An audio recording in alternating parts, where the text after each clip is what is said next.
Ça, c'est une... D'accord, je vais les mettre en dessous. Bon, on va bien la plus.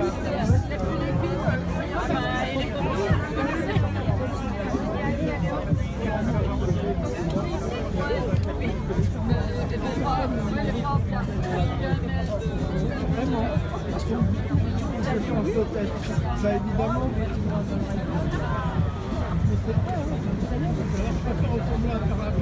Il a fallu des mois avant qu'il accepte de nous recevoir. Vous voyez, je veux dire, c'est quand même quelque chose d'assez dramatique quand même.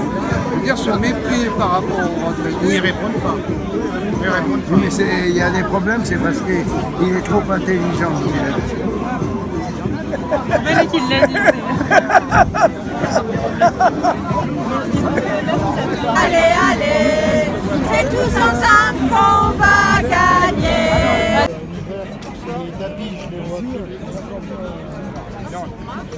C'était un mec de la CED, Comité européen de défense. J'ai 40 ans.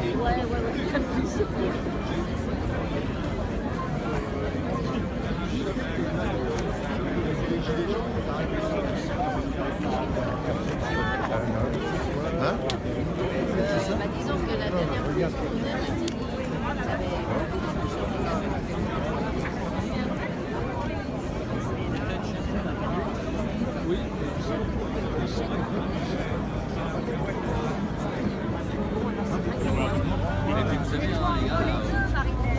oh non, alors je suis encore petite entre les deux.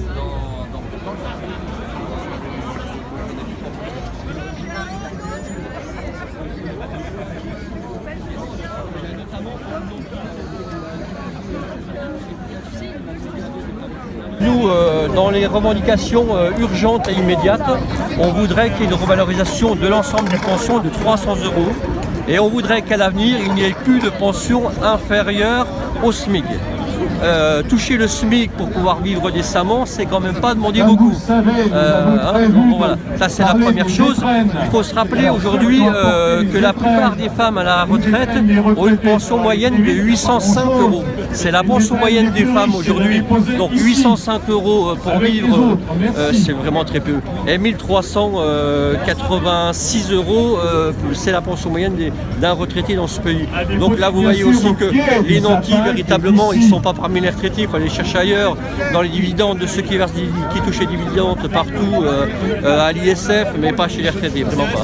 C'est la 4e, 5e manifestation de l'année que nous faisons pour le pouvoir d'achat des retraités qui a subi de fortes agressions tout au long de l'année, la hausse de la CSG, le gel des pensions, et puis là maintenant les dépenses contraintes qui ne cessent d'augmenter, et puis l'annonce aussi de la sous-indexation, c'est-à-dire qu'alors que l'inflation est d'au moins 1,7, il est annoncé que nos pensions ne seront revalorisées que de 0,3% entre 2019 et 2020.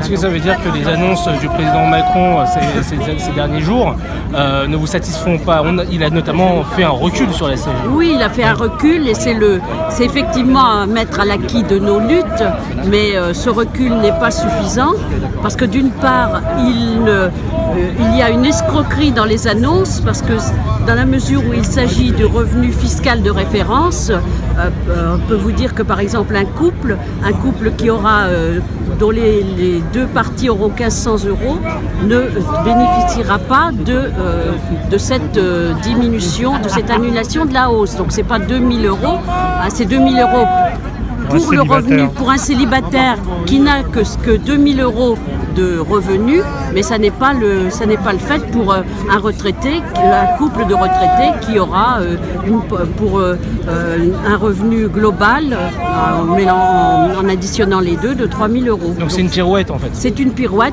Alors c'est vrai que ça bénéficie à un certain nombre, mais comme il ne revient pas sur la sous-indexation, c'est-à-dire qu'on reste au gel des pensions, à l'augmentation de 0,3%, ce qui est gravissime, c'est qu'il ne touche absolument pas aux petites pensions.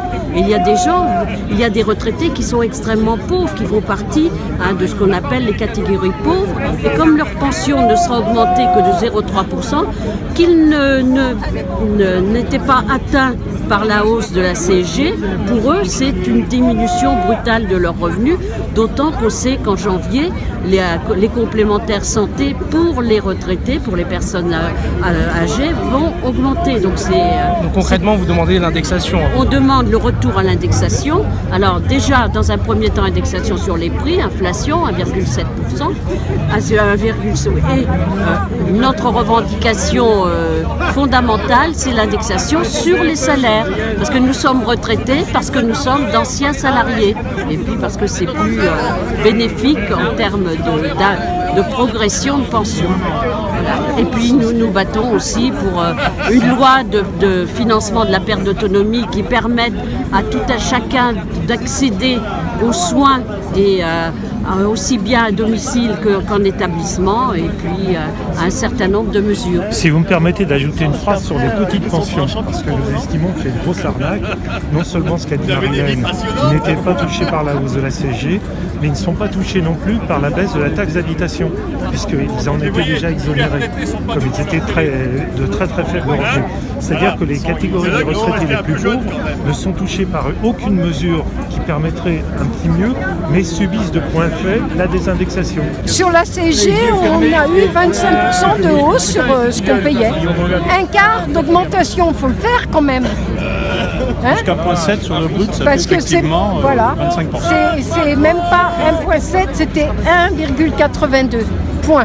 Ça fait déjà 44 ans que je travaille, donc j'ai eu l'occasion de le faire. Qui plus est, la solidarité nationale, ça consiste à reconsidérer la fiscalité en France, parce que c'est devenu la parenthèse, pour reprendre la citation d'un président de la République. Et puis quand vous regardez les dividendes qui sont versés aux actionnaires, 170 milliards pour certains, à l'ISF, au CICE, etc. Franchement, vous croyez que la justice sociale va la rechercher par-dessus les mécanismes que par le simple que nous sommes traités? Moi, je suis convaincu. On attend pas des leçons de nos gouvernants pour savoir ce que c'est que la solidarité. On n'est pas en dehors de la vie, on a des familles, des enfants, des petits-enfants, des parents quelquefois dans des EHPAD où ils sont maltraités et où on doit payer pour compléter leurs retraites qui sont souvent faibles, surtout en ce qui concerne les femmes qui n'ont pas eu des carrières complètes et souvent dans des emplois très mal payés, et on veut nous faire la leçon sur ce qu'est la solidarité. C'est la première chose que nous a dit Madame Buzyn lorsqu'elle nous a reçus le 28 septembre de l'année dernière. C'était scandaleux de nous parler sur ce ton-là. Il y a de la colère aujourd'hui. Ah, depuis un peu. une énorme colère. Et quand on voit comment les jeunes sont traités, qu'on les met à genoux face au mur, les mains sur la tête, non mais on les rend fous, on va les rendre fous. Après on s'étonnera. Merci beaucoup d'avoir parlé. Merci à vous. Nous voici donc pour la 5e fois cette année réunis à Paris. Nous sommes, d'après les comptages qui ont pu être faits, entre 4000 et 5000 retraités. Je précise que c'est un simple rassemblement de militants de l'Île-de-France et pas au-delà. Nous savons tous qu'il y a d'autres rassemblements dans d'autres départements. Nous voici donc rassemblés devant Bercy. Ce n'est pas innocent. On vous l'a dit tout à l'heure, nous avions demandé un rendez-vous à Gérald Darmanin, ministre de l'Action et des Comptes Publics, qui à 11h30 nous a fait savoir qu'il ne pouvait pas nous recevoir, qu'il n'avait pas le temps, et après cela...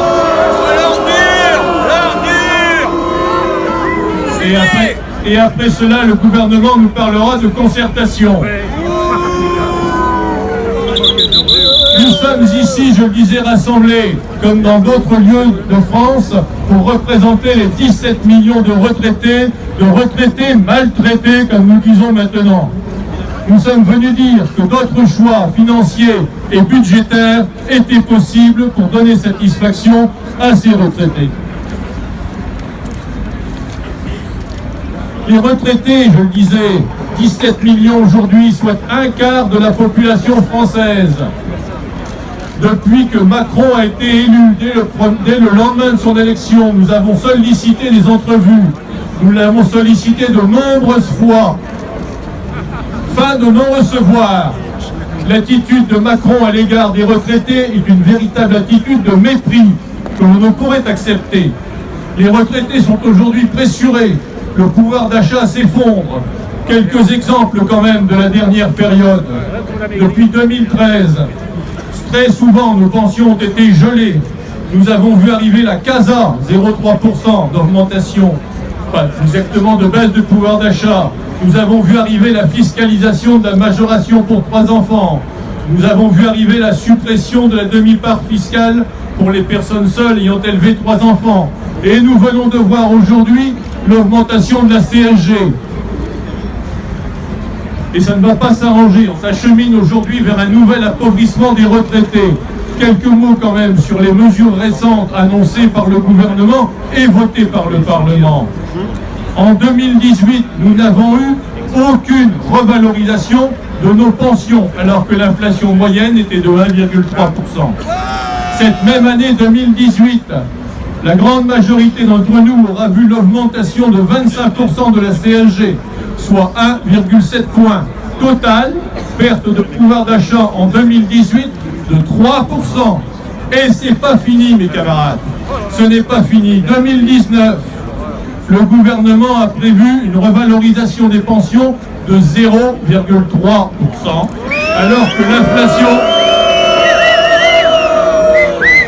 Alors que selon les économistes, l'inflation serait entre 1,6 et 1,7%. Nouvelle perte de pouvoir d'achat. Et bis repetita en 2020, 0,3% de revalorisation pour 1,6 à 1,7% d'inflation. Ce qui veut dire que sur les 3 années, 2018, 2019 et 2020, les retraités auront perdu en niveau 6% de pouvoir d'achat. 6%, ça représente un demi-mois de pension. Chacun d'entre nous ici aura perdu un demi-mois de pouvoir d'achat de pension. Ça, c'est simplement en niveau.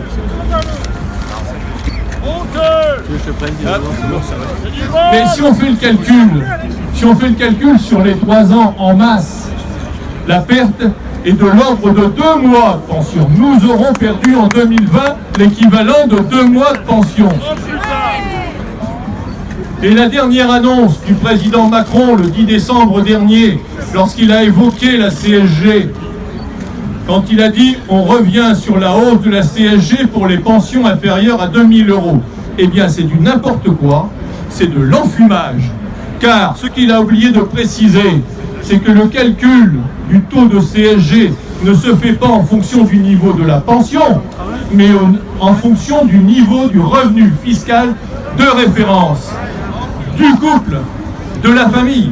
Alors, pour un individu seul, ça peut encore passer, mais par exemple, pour un couple, le revenu fiscal de référence que l'on ne doit pas dépasser pour effectivement on revienne sur la hausse de la CSG, ce revenu fiscal de référence ne doit pas dépasser 34 200 € sur l'année. Ce qui veut dire 2 pensions à 1 500 €.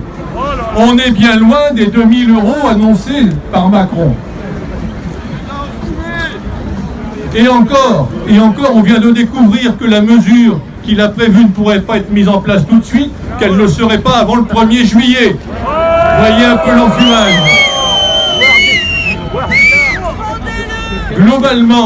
Globalement, les retraités sont en train de vivre en ce moment un recul social de 70 ans.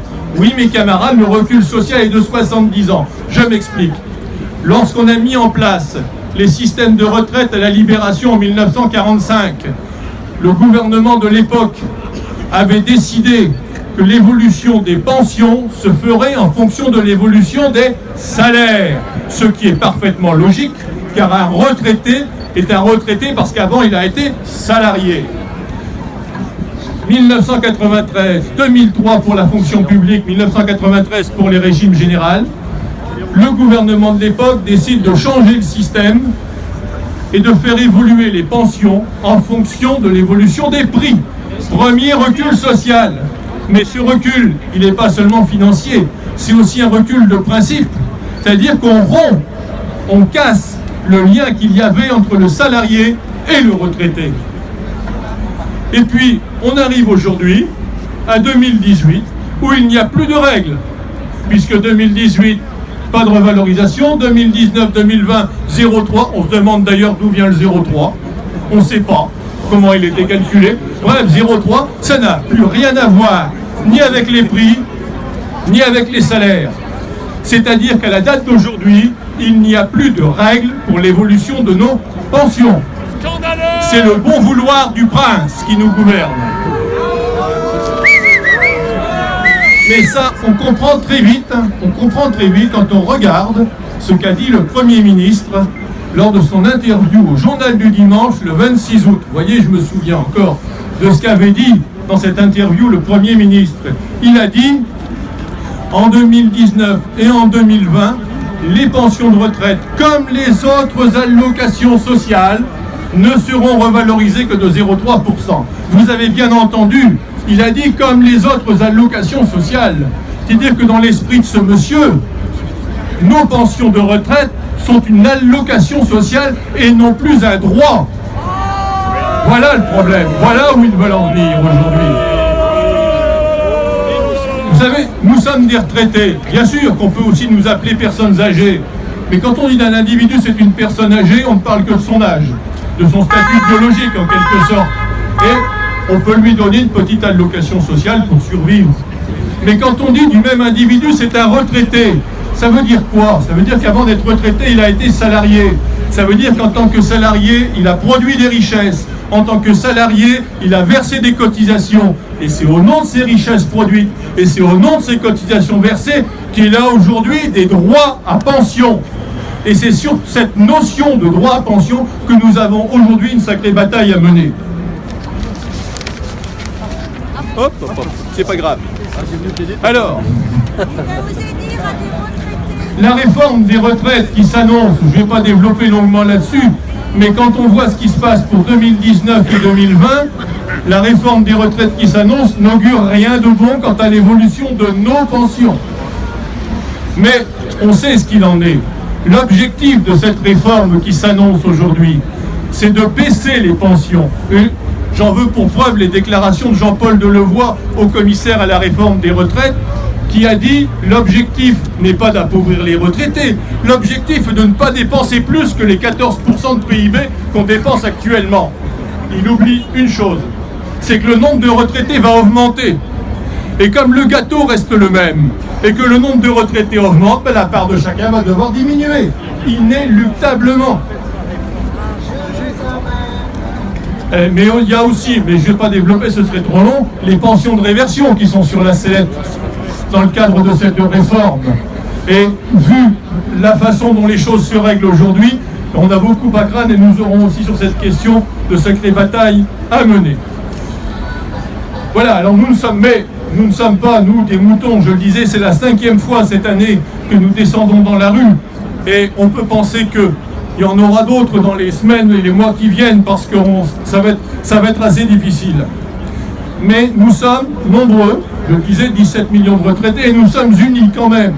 Dans le paysage syndical, pouvoir réunir comme on le fait chez les retraités, 9 organisations syndicales et associatives, c'est quelque chose de remarquable. Et cette unité, elle tient depuis 2014.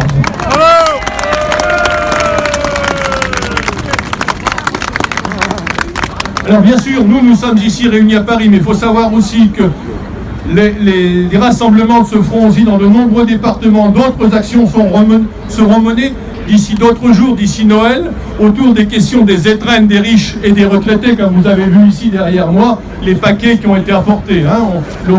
On montrait comment ce gouvernement traite les retraités d'un côté et les 1% les plus riches de l'autre. Je ne reviendrai pas sur la question de l'ISF. Vous la connaissez comme moi.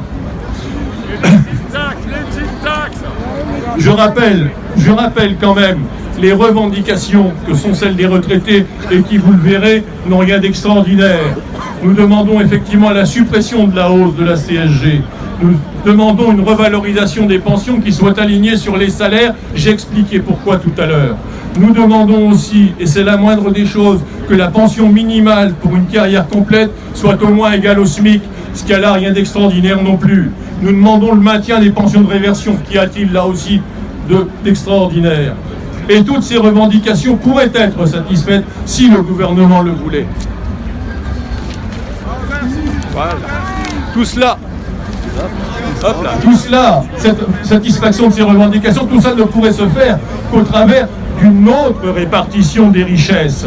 Vous savez, il y a l'Institut des politiques publiques qui a fait un rapport dernièrement et qui dit en 2019, 90% des retraités perdront du pouvoir d'achat. Et ce même Institut des politiques publiques nous dit que cette même année 2019, les 1% les plus riches verront leur pouvoir d'achat monter de 6%. Et on nous dit qu'il n'y a pas de sous. Alors, je ne vais pas le développer longuement, mais des possibilités de récupérer de l'argent, il y en a. Ça, vous avez suivi comme moi l'actualité autour de l'impôt sur la fortune de l'ISF dont on demande le rétablissement. On pourrait aussi revenir sur les cadeaux qui sont faits aux entreprises, cadeaux qui ne mènent la plupart du temps à la création d'aucun emploi. Il faut savoir que les entreprises perçoivent chaque année de l'ordre de 200 milliards d'euros. Vous imaginez ce que l'on pourrait faire avec ça? Et puis, alors, dernier aspect quand même, c'est la flat tax qui a été mise en place, qui est un vrai scandale. La flat tax fait que on paye moins d'impôts quand on est actionnaire que quand on est salarié, proportionnellement aux revenus.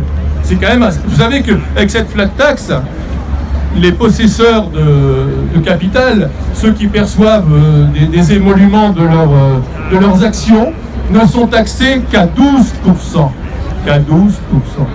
Regardez-vous à combien vous êtes taxés. Alors, pour conclure, les retraités ne sont ni des nantis, ni des privilégiés, et ils sont déterminés à défendre leurs droits. Alors, rendez-vous à la prochaine manif et bonne fête à tous.